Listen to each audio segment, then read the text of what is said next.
Alright guys, now today we're going to be looking at drill number 5, and the first thing I really want to break down is something simple that most of you will already know, but I do want to go over this because this is crucial when it comes to usering, and that is the speed and agility and excel and some of the ratings you need to look for a user defender.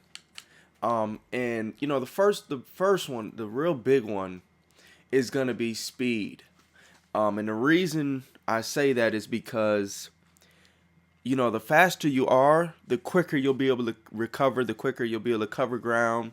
If you got like this guy, Nakamura, he's 84 speed. So if you're going up against Ted Ginn in a foot race, Ted Ginn's going to win that 99% of the time. You know what I mean? So, whereas if you got this Colin Jones guy, you know, you might be able to cover some ground and maybe make a play on a speedster. So that is the first key stat that you need to look at when you're using a player. It does not matter what position they're at, doesn't matter their name, nothing. That first key stat is that speed. Now the next thing I like to look at is agility. This typically isn't something we look at a lot as far as defenders are concerned, but with your user defender, you want a higher agility. Again, this guy Nakamura doesn't have high agility, so he's not going to be able to cut right and then left and right again, too quickly. Whereas if you've got Sherrod Martin, you're going to be able to move back and forth with much easier skills. And even Chris Gamble, you'll be able to move back and forth even faster. Then the next that I like to look at is the acceleration. And, the higher, the better. And this is going to be your start and stop speed, so your agility and your excel, those are kind of going to be primarily used for your recovery. So if you make the wrong read, or if you want to fake a guy out, make him think you're guarding that left receiver and you're actually covering the right receiver, these are going to be some really key stats, is that excel and agility, and those are going to be key for trying to bait opponents into making those passes and then covering up ground. Awareness does not matter when you're using him because it's your brain. So whatever your awareness is, that's what's going to matter. And the next stat is this catch and catching traffic. Spec catch, you could include that too, but that's really not significant. But the two big ones are the catch and catching traffic. And, obviously, the higher the better again. But if you get your hands on the ball and you do make a play, if you've got a guy like Nakamura, he's probably not going to hold on to the ball even though you get your hands on it. I mean, he will get an int here and there, but you're much, much more likely to get a catch with the Chris Gamble or a Godfrey or Norman or one of those guys with the higher catch. 70 is amazing for a defensive back, 70 and above. Even 60 is pretty solid. So, you'd have a much better chance of actually holding on to the ball with a higher catch, of course. Another thing I like to look at is their jumping and their height. I kind of look at these two together. The taller they are, they're going to be able to help or do a better job in the taller wide receivers against the bigger tight ends. And then as far as their jumping as well, that's going to allow them to, again, cover more ground. They're going to have longer arms. They're going to be taller. They're going to jump higher. They're going to be able to cover maybe a foot more or 2 more feet, when they jump. And that could be the difference between knocking a ball down or the receiver making a really good catch from a great pass. So that is that. Other than that, the only thing I really look at after that, for user and coverage. This is coverage defense. This isn't rushing the line, so I'm not going to worry about, finesse moves, block shedding, and all that.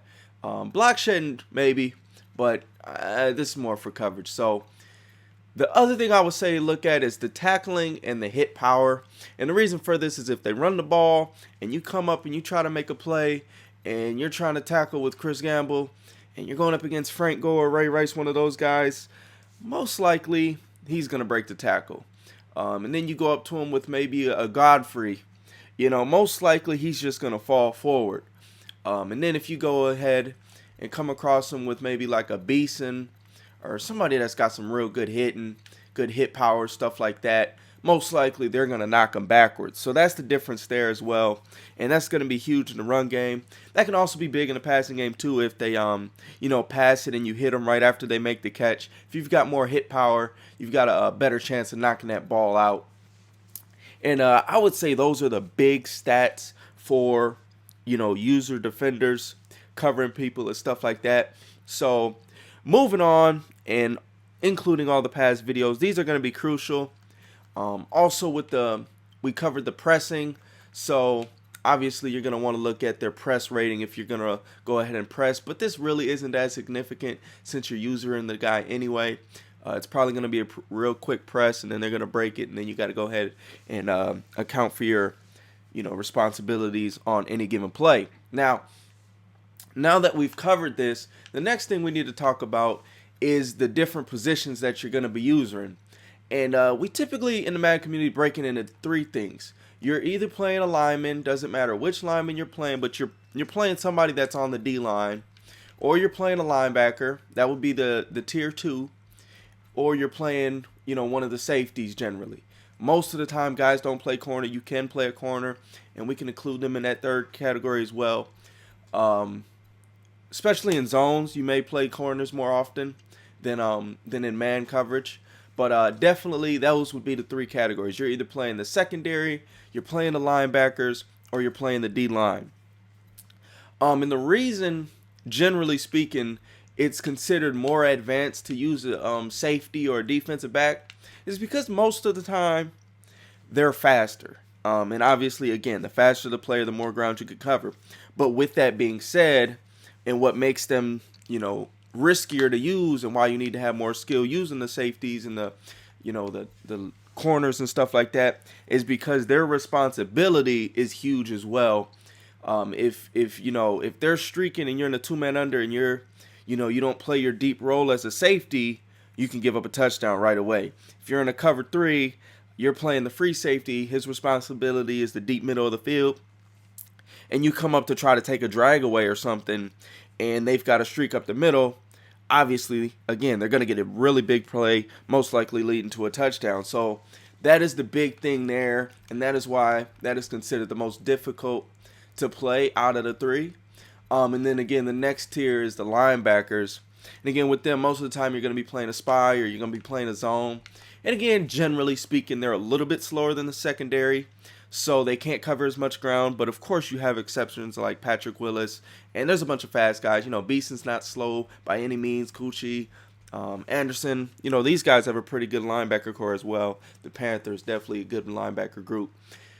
But with that being said, again, you have to recover and you have to be responsible for what you're going to be giving up. So if you're in a 2-man under, make sure you're covering the quarterback if you're in a QB spy, or you're covering the middle of the field. You're making sure you are, helping out in the run game as well, because if you're not helping out in the run game, what is your purpose as a linebacker? So either way, with the safeties and the linebackers, you do have to make sure that you help out there and help out your team, man. You got to be able to help out in any way possible. If you're going to be using somebody and trying to make plays, you have to be somewhat aggressive, and you have to be making sure that you're making the right reads. Otherwise, you can put yourself out of position, and that's going to lead to them making big plays. And whereas the big plays, if you mess up as a linebacker, won't be touchdowns, the big plays might be like a 20-yard, 30-yard game, 15, first down, stuff like that. So that's the difference between playing the linebackers and playing the safeties and the corners and stuff like that. And then taking it down to the linemen, generally speaking, if you're going to play linemen, either you're going to be trying to do some pass rush moves, which is fine, but, your coverage is going to be a lot weaker depending on what you're doing. But, for instance, if you're putting, let's just, for example, put Jason Williams at the end here, and what you want to do is go ahead and drop into coverage with him. This is something you can also do. You can also treat him as a QB spy or something like that. Take away those out routes and stuff. And you go ahead and put a linebacker there, and he can cover some ground. But you also got to make sure you contain the edge if you're going to be using the DN. You got to make sure you don't let that running back get around you on that outside. You got to make sure, that quarterback doesn't just slip around your side, stuff like that. So when you're using the DN, if you mess up, pretty much whatever your coverage behind you is leaving open is what's going to be open regardless. So you got to be careful there. You're not going to be too much help in the coverage, but you definitely can't be if you got like Jason Williams or somebody like that, linebacker, Clay Matthews, Nick Perry, one of those guys. Alden Smith, you can put them at end and stuff like that too.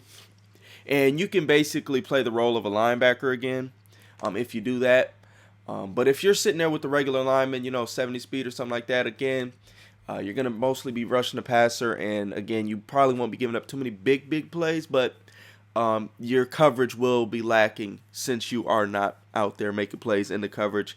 And it'll basically be your opponent versus the computer. So hopefully that gave you guys a pretty good idea of, who the user, working your way up, start at lineman, start at like DN or whatever the case may be, and then go ahead and work your way up.